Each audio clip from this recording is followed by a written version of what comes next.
Hello friend, welcome to my channel.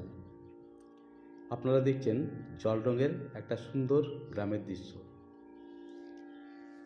কালারগুলো আমি বলতে থাকবো, দেখতে থাকুন। প্রথমে কোবাল্ট ব্লু দিয়ে আকাশ এবং নিচের অংশ করে নিলাম।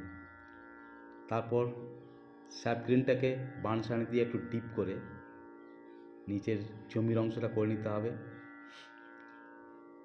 কোবাল্ট ব্লু দিয়ে দূরের গাছের অংশগুলো করে নিলাম, সাথে ঘরের একটা আভাস ছেড়ে রেখে দিলাম। এভাবেই কাজ করতে হবে। জল রঙ হচ্ছে প্রকৃতি নিয়ে এবং প্রকৃতির সাথে তাল মিলিয়ে রঙের সামঞ্জস্য রেখে করতে হবে।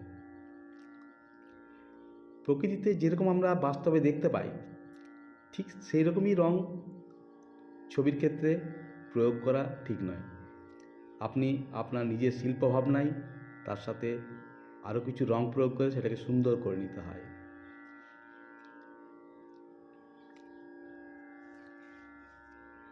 স্যাপ গ্রিনটাকে ডিপ করে নিয়ে জমির পাড়গুলো করে নিলাম।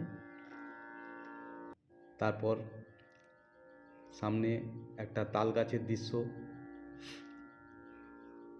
তাল গাছটা স্যাপ গ্রিন দিয়ে করবেন। স্যাপ গ্রিনটাকে একটু ডিপ করে কোবাল্ট ব্লুর সাথে কালারটাকে ডিপ করে নিয়ে তারপর কালারটা চালালে ভালো লাগবে। এখানে হচ্ছে রঙের প্রয়োগটা হচ্ছে মেন। কোথায় কীরকমভাবে কালার দেবেন, কোথায় কীভাবে রঙটা চালাবেন। তাল গাছের প্রতিটা পাতার একটা নিজস্ব বৈশিষ্ট্য আছে। ঠিক সেরকম যদি না হয় তাহলে তাল গাছ মনে হবে না।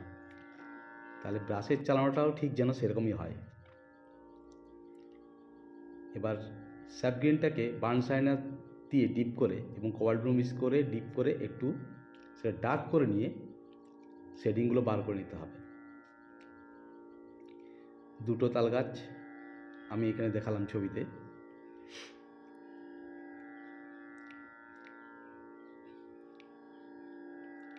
এবার তার শ্যাডোগুলো জলের মধ্যে হালকা করে দিয়ে নিতে হবে।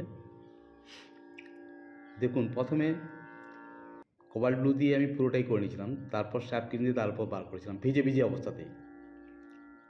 শুকিয়ে গেলে কিন্তু ছবির মধ্যে এই সুন্দরতাটা আসবে না। জল রঙের ব্যাপারটাই হচ্ছে এরকম।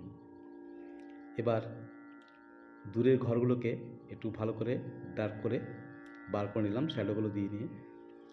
এবার মনে হচ্ছে ছবিটা নিষ্প্রাণ লাগছে, তাই একটা হিউম্যান ফিগার দিয়ে সেখানে প্রাণের প্রতিষ্ঠান করলাম। অনেক ধন্যবাদ।